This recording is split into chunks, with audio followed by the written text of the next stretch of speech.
As you know, our team has grown a lot in the past year, and we feel we need to address the diversity in the team. How do you mean, address the diversity? Well, we all know that diversity in teams is a good thing, but it can also be a challenge for some people to respect and value people's differences. We've got a really diverse team here. People of different nationalities, backgrounds, religions, ages, and sometimes I don't feel we make the most of this. Yes, and even if it isn't specifically challenging, many people are simply unaware of the isolation that some team members may feel because they are different. So, what does this mean? What are we going to do? Well, we need to create a workplace charter.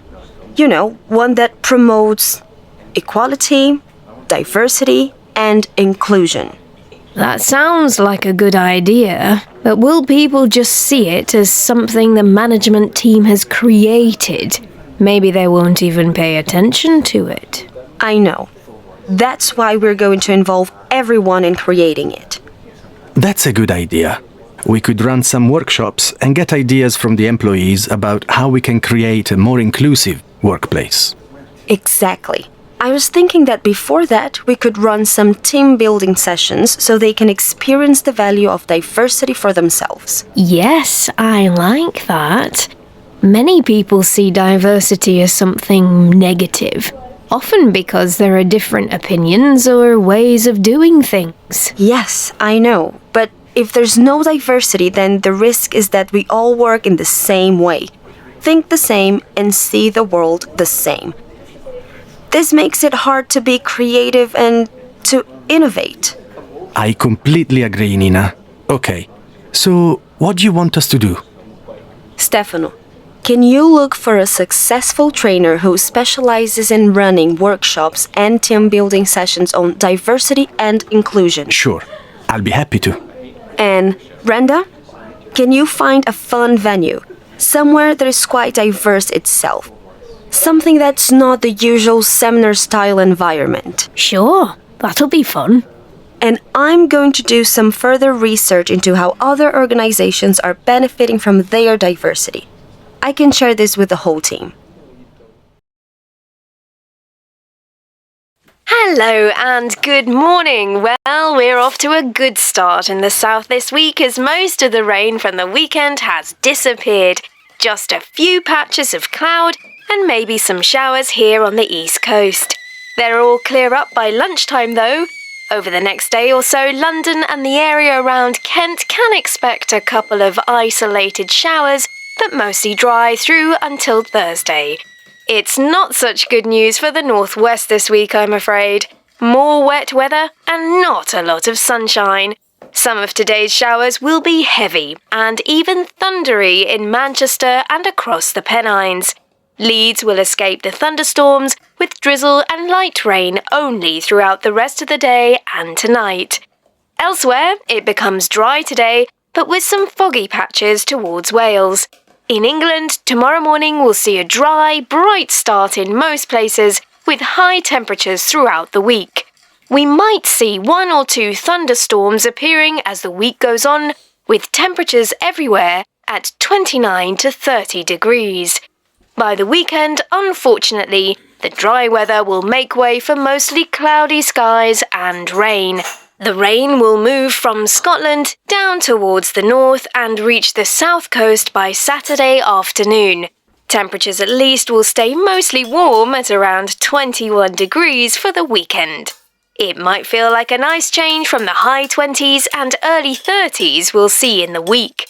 That's all from me until tomorrow. Enjoy the mini heatwave while you can.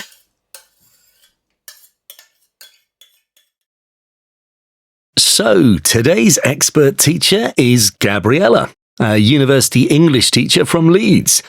Gabriella, hi, and thanks for joining us today. Thanks for having me. So, I have to confess today's topic is something I am really bad at: listening. Most people say speaking is the most stressful part of learning a new language, but for me, with my B1 German, speaking isn't so bad. At least I'm in control of it, but listening, whoa. People speak so fast, and it's like my brain just shuts down. Am I just really strange and bad at listening? Tell me honestly, I can take it. No, you're not strange. In fact, it's really common. You know, in exams, most people do pretty well in speaking compared with listening. Of course, exams are a different situation from real life because in an exam, you can't ask for something to be repeated or explained. You usually have just one or maybe two opportunities to listen to the dialogue and then it's gone. Right, but in real life, I feel stupid always saying, "Sorry, can you repeat that, please?" Especially if I still don't understand, even when they repeat it. And people out there listening, I hope you don't do this. Quite often, the person just repeats what they said equally as fast, and I'm still lost. They do, don't they?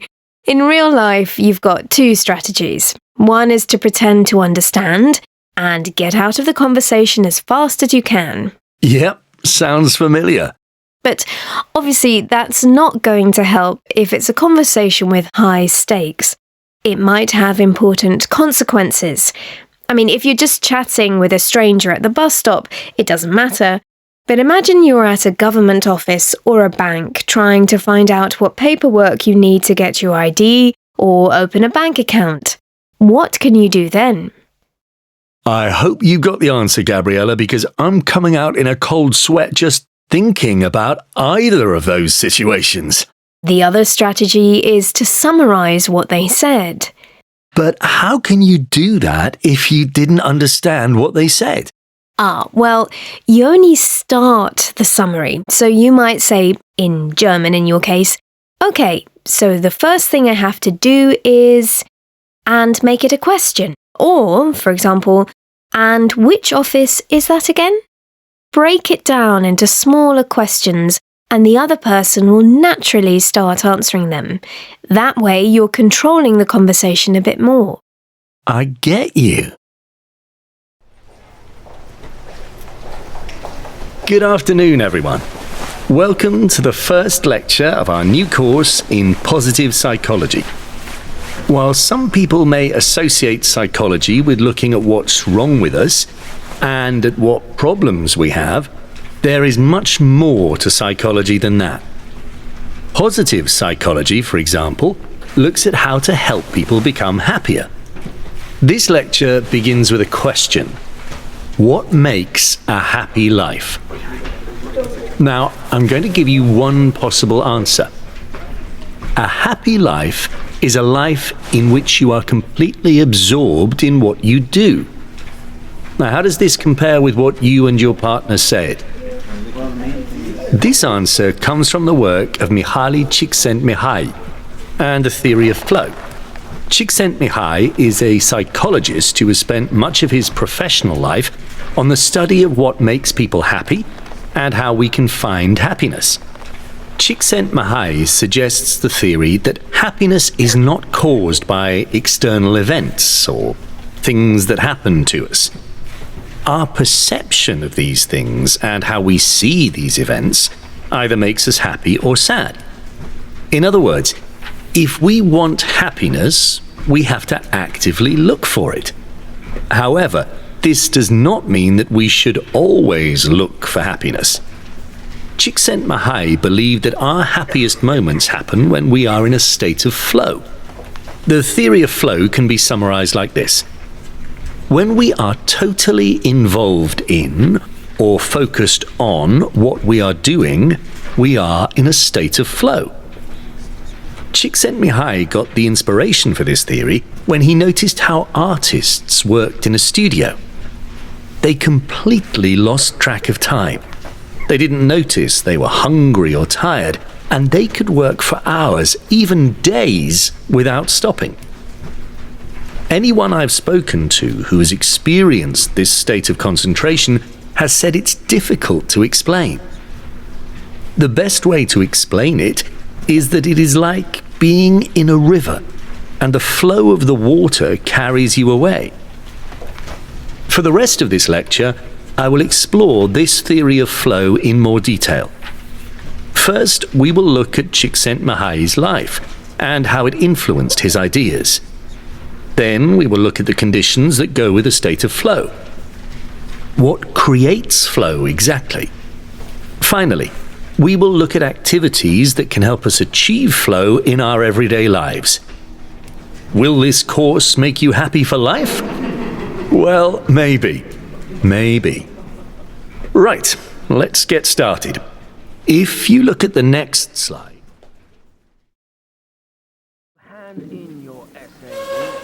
Sorry. Oh, sorry. Excuse me. I'm just coming to sit over here. Phew. Hey, how's it going? So, what have I missed? Nothing. He just started around 5 minutes ago. Did he say anything about the midterm? What? About the midterm tests? Did he say anything about when he was going to hand them back? He's almost finished marking them, he said. We get them next Tuesday. I'm sorry, I didn't catch that. When do we get them? Tuesday. Next Tuesday. Okay, got it. Sorry, what page are we meant to be on? Page 34. Page 34. Oh, wait, I don't have my textbook. Can I share with you? Wow, this is hard stuff. What does SEO mean? What? SEO. This is all about SEO, but he hasn't said what it means. Search engine optimization. How to appear on internet searches. Internet searches. Right, okay. He said what it meant. What? He explained it before you got here. Oh, right. Okay. Can you be quiet? I'm trying to listen to the lecture. So am I. Sorry. Sorry. One more question. What does this have to do with the American Revolution? What? I don't get it. Why is he talking about search engines in a course on the American Revolution? What are you talking about? This is a class on software engineering. You mean it's not early American history? You're in the wrong class. Oh, wow. Oh, now it all makes sense. I'm so sorry. No, it's fine. Here, I'll just... excuse me. I'm in the wrong class. Excuse me. Thanks. Sorry. Oh, just... sorry.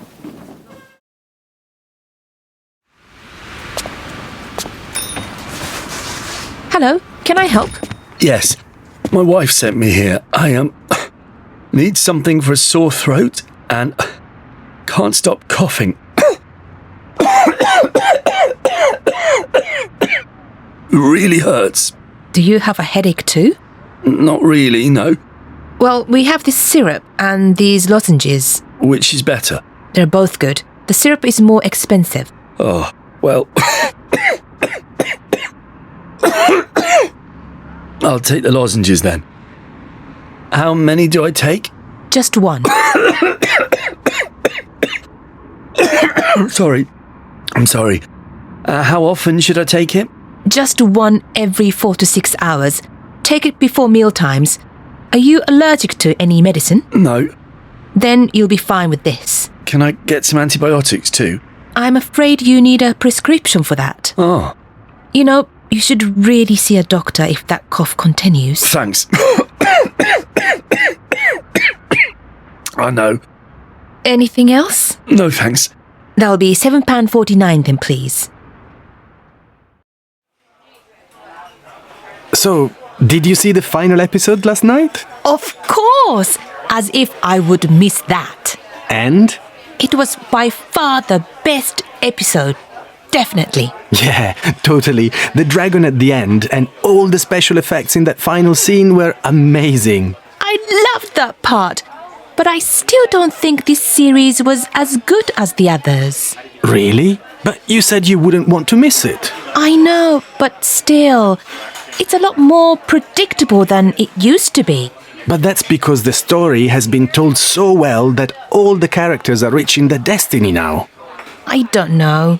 Before, anyone could die at any time, so it was exciting. But this series, no key characters died, and we all knew they wouldn't. When Jamie fell in the water after the dragon attacked him, we knew he would make it somehow. And, oh surprise, Bron jumps in and saves him. They did kill some characters in this series, though. What was that one's name? Exactly. See? You can't even remember who died. The only thing I didn't like about this series was that it was shorter than the others. 7 episodes instead of 10. Maybe they spent all their money on that dragon. Right. I don't understand why they did it, as all the fans would happily watch 10 episodes. I reckon that now they're not using the story in the books anymore, they don't have as many ideas. That would explain why they're not being as brave with the story too. It's more like a Hollywood film than a TV show now. So, is Tyrion still your favorite character? You know, surprisingly, I think my favorite might be Cersei. What? She's so interesting. All the awful things she's done and the way she's just aiming for revenge even though it won't make her happy. She still surprises us because we are expecting her to have a happy ending where she sees her mistakes and becomes a good person. But she never does, no matter what it costs her. She's unpredictable because we just can't believe anyone would be like her. I guess. You don't have to like a character for them to be your favorite.